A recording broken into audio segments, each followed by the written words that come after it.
Okay, Maestro, hit it. I'm Wally Boat. I didn't know you knew Mickey Mouse. Museum of the Weird. The dawn of a new era. Just a dream away. Can you tell us a little bit about meeting Jim Henson and then later auditioning for the Muppets?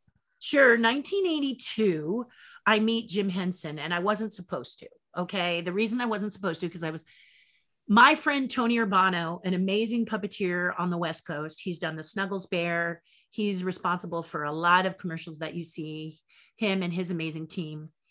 And he's a great marionetteer. He's great with marionettes, just a brilliant career. Google him. He's quite something. And he was my teacher and trainer. And I was building chicken McNuggets for him at the time for McDonald's. So McDonald's used to have these puppet chicken McNuggets that danced and moved and sang and I did think stuff. Are these the same chicken McNuggets? They're little. Wait for it. Those little guys. That's them. Is that the same ones? Yeah. Okay, because I've seen interviews you talked about if they're Yes. So that's and they're crazy. all built by Tony Urbano Productions, and I'm one of the builders on that. Later on, these goofy McNuggets, and thank you for doing that. And you should link me to that video because I should put that in my playlist. Absolutely. But those little chicken McNuggets were very popular. Everybody loved these puppet McNuggets. And I kept saying when I was on a McDonald's commercial, I'd say, you got to make them so people could put them on their shoulder. Like, now they have like Remy, you can magnetize. Oh, yeah. They should just have done that with the McNuggets. But anyway, in the early days, I'm like, nah. And I was like, you should, because people are crazy about them. But surprisingly, Tony said to me, I'm going to fly you to New York and we're going to do a chicken McNugget commercial in New York. And I was like, what? And really, you're going to take me? And he's like, yeah, I'm going to take you this time. And I'm like, okay, I'm game. And so we did the commercial. And on the first night, we had some puppeteers from New York join us, my first time in New York. And Tony said he wanted to go see La Traviata at the Met, and all the puppeteers disappeared. And I was the only one left standing. You know how when they ask for volunteers and you have a crowd and then all of a sudden, all of them step back and there's just you? That was me. And so Tony said, please come with me. And I didn't know opera. I'm 20 years old. And so we went, and the tickets were $80. And back then you might as well have said 800. I was like, I don't want to spend the money on something that I don't think I'm going to like. There's singing involved. And for him, I said, please, Terri, can we do it? And I said, well, on one condition, do something for me. What's in it for me? And he goes, well, what do you want? And I said, I want to go and visit Henson Studios. And he said, why? Do you want to meet Jim Henson? And I said, you're going to find this hard to believe, but no, I want to go to the fabrication department because I build puppets and I don't understand how they make Miss Piggy. And I don't know how they make Bunsen Honeydew. I know how to make Rolf. I know how to make Kermit. I know how to make Fozzie. I can't figure out how to make them. And I would like to know if they would share that with me. He says, okay, you won't meet Jim, but we'll go. So we went, and I was supposed to meet Jane, his wife. And instead we came around the corner and Jim was standing there at a distance, and he took one look at me and did this. And he came walking and locked onto my face and navigated through everything until he was right in front of me, about 4 feet away. And he says, who are you? I'm Jim Henson.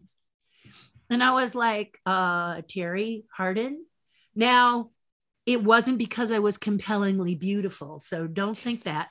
It was because there were so few women in puppetry at that time. And he knew if I was with Tony, I was good at my craft. So he wanted to know everything about me.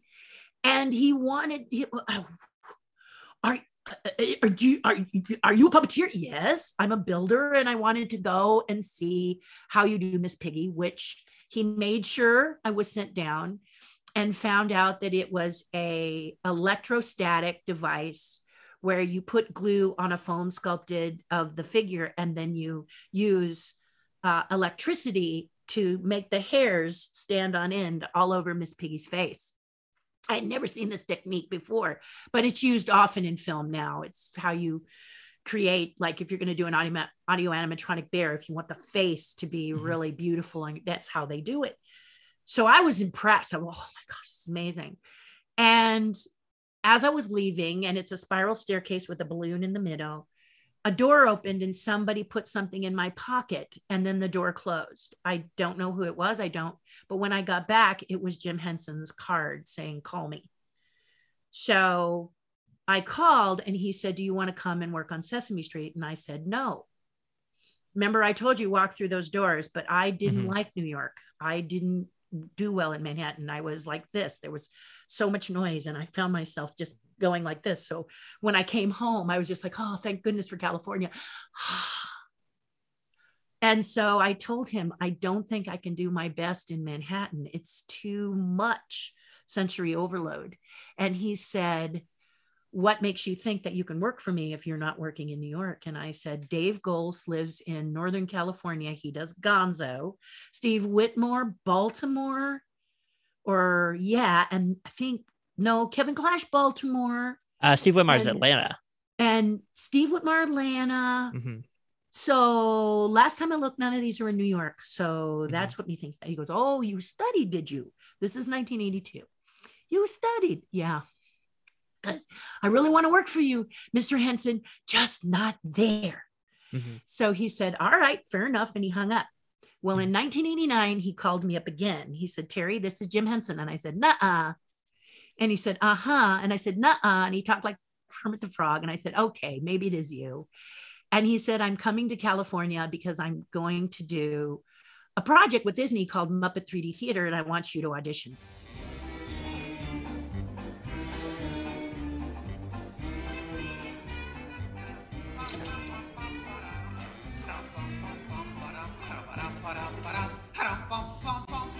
Gonzo? Sorry, boss. Hi-ho, Kermit the Frog here, and welcome to Muppet Vision 3D. And I said, oh, wow. And he said, if you are not good, I will embarrass the heck out of you. And I said, bring it on, baby. And he said, okay, and don't forget your portfolio. So the interesting thing about the way the East Coast auditions, as opposed to the West Coast at that time, and now it's 1989, is that the West Coast, each individual puppeteer is brought into a room with a camera and a person running the camera and asked to do a character, and we perform the character. And then later people watch each individual one. But the Henson people do it in a group. And many of the West Coast puppeteers were not happy about this. How dare you? I'm not showing my technique to other people in the room. I don't think that's a good idea. And Jim said, I'm going to audition you guys in 7. He never talked to us, but we went to the Debbie Reynolds Dance Studio, North Hollywood area. And we walked in, the lady greeted us, took our name and said, here's a table full of puppets. Pick one that you're going to do. And then we're going to bring you in groups of 7. You had to decide whether or not you were going to do it, because this is the way Jim did it. And although we didn't think it was cool, what are you going to do? Sink or swim? So I picked a puppet. And then because I had such a long career as a puppeteer by the time I met Jim, I knew. And she says, over here are cameras. You can rehearse in front of the camera. Over here are mirrors. You can perform in front of the mirror to practice. And when we call you, then you be ready. But those are not the people you need to worry about. All those people performing in front of the camera and all those people practicing in the mirror, you don't need to worry about. It's the dude who's sitting down reading the paper. That's the one you got to worry about. That's the one who's going to be your competition. So I sat down and waited for my opportunity. And and when we went in, I went in with one of my haters. There was a girl who absolutely hated me. So I was number 1 and she was number 7. And I was like, oh, goody. I have to not only perform, I have to perform in front of a girl who is giving me every evil barb she could possibly do. Totally hates me. So I said, I'm not going to be about her. I'm going to be about me. And Brian Henson stepped up and he said, hello, everyone. I'm Brian Henson. And the first thing we're going to do is count. Everybody stand up. We're going to count from 1 to 10. And then we will proceed with the rest of the audition. So we stood up. And the key when you're auditioning in puppets, the key number you must hit, or it's the garbage chute for you, is the number 7. So you must say 1, 2, 3, 4, 5, 6, 7. If you say 7, 7, 7.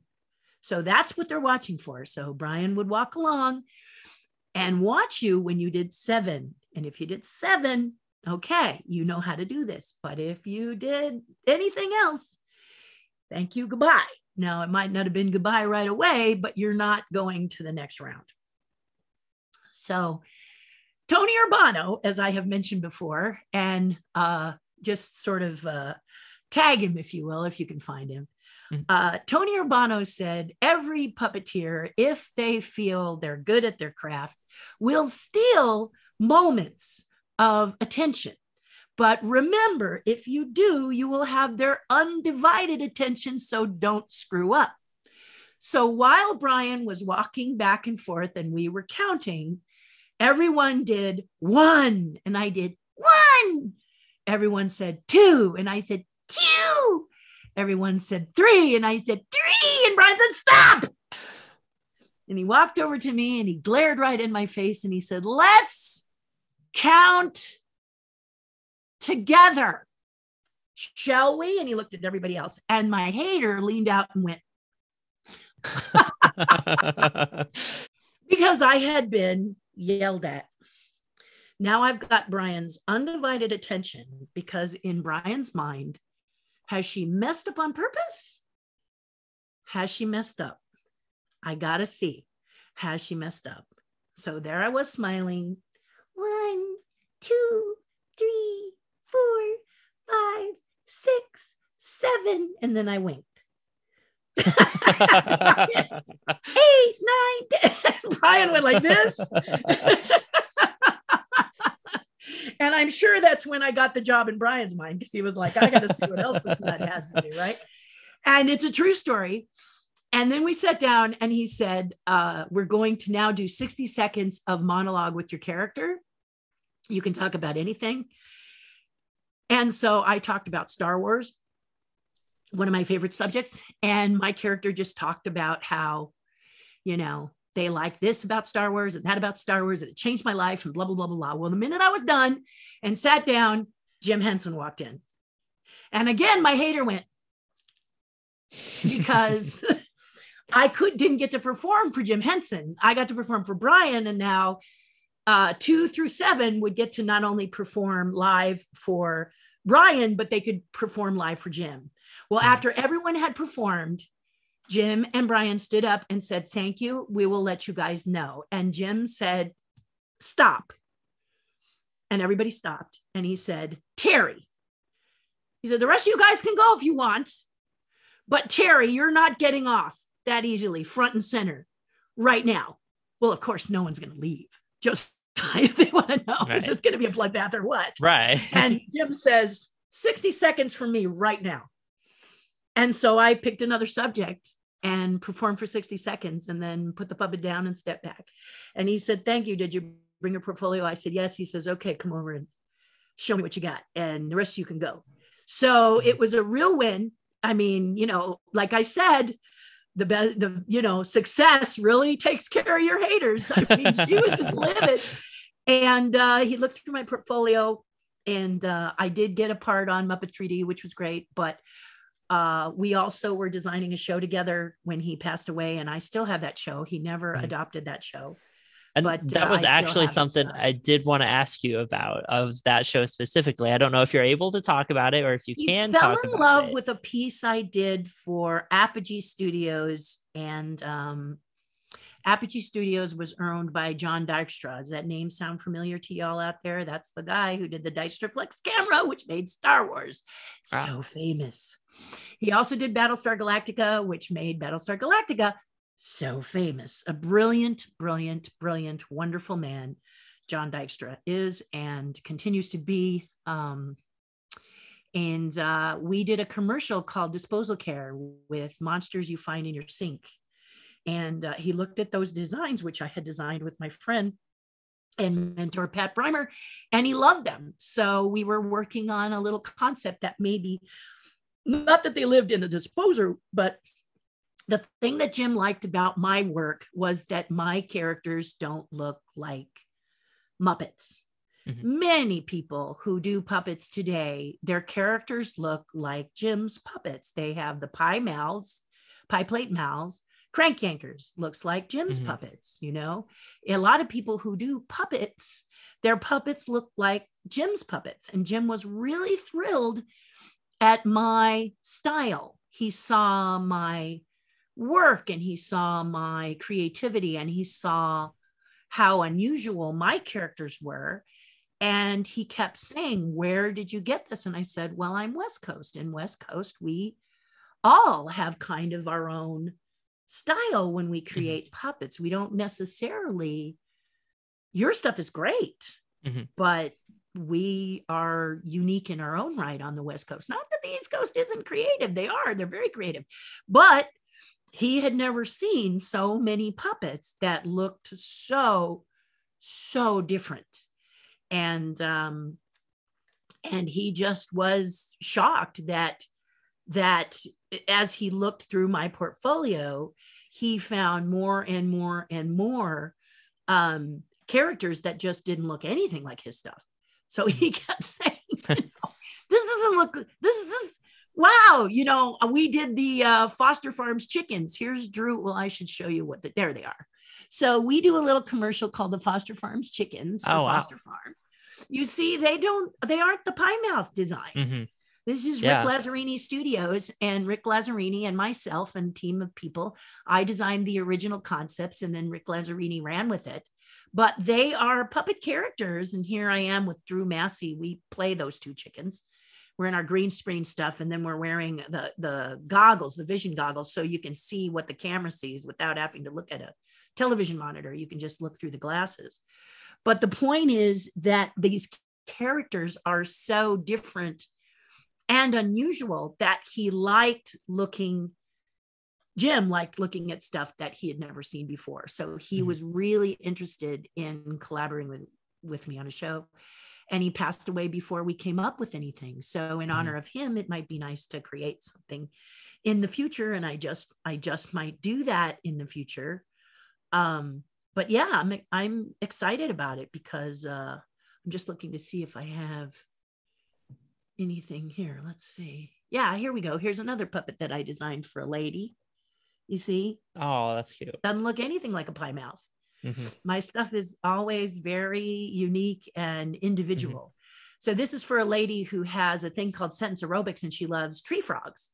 So I designed this little tree frog for her. And then my Yoda that I sculpted with scissors. And painted ping pong balls and played the New Hope when I was cosplaying. Back then it was just a costume cavalcade, but I puppeteered him in the foam. And so Jim was just like, I've never met, he had met people like me because, but he just was impressed with the fact that they weren't many of the things he had seen up to that date were the pie mouth characters that people do.